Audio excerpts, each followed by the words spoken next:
How do you know when your main character is fully formed? When we look at main characters in the stories and the movies that we watch, there's typically three well-defined bits that makes us really invested in that main character. And these three things are their backstory, their identity, and what I like to call their manifesto or their mindset. So the backstory is where this character came from, what decisions have brought them to the current situation, who are their people, what environment did they grow up in. All of this is what the audience will perceive about this character and what the writer will need in order to make decisions about how this character is going to respond to things that happen in the story.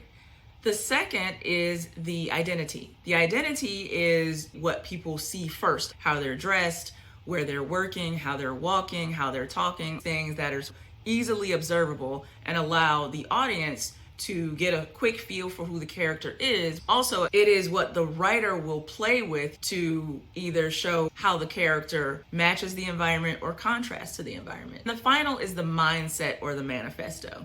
This is something that the audience doesn't always have a good idea of, but that the writer has to know intimately in order to create the path and the scenarios that the main character is going to go through. So that's the three things you need to make sure your main character is fully formed and well defined. Let's use the example of Batman as a main character. His backstory is one where he witnessed his parents being murdered right in front of his eyes, which is why he decided to become this vigilante.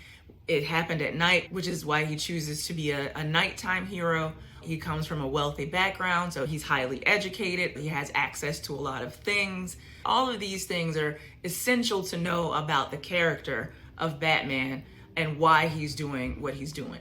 Number two is his identity. Why does he assume the identity of a bat? Why is he wearing all black? Why is he living in a cave? What significance does that identity have? How do people react when they see that? He chooses this identity specifically to strike fear in the heart of criminals. Not only that, but his identity is literally his calling card. Whenever somebody needs Batman, they throw his symbol up in the air and he comes running. The final piece is his manifesto. My favorite Batman movie is The Dark Knight. And towards the end of the movie, you hear Batman's manifesto. It's actually another character that's saying it, which is the fact that he has to be okay with being perceived a certain way, even being considered an anti-hero in order to accomplish his mission.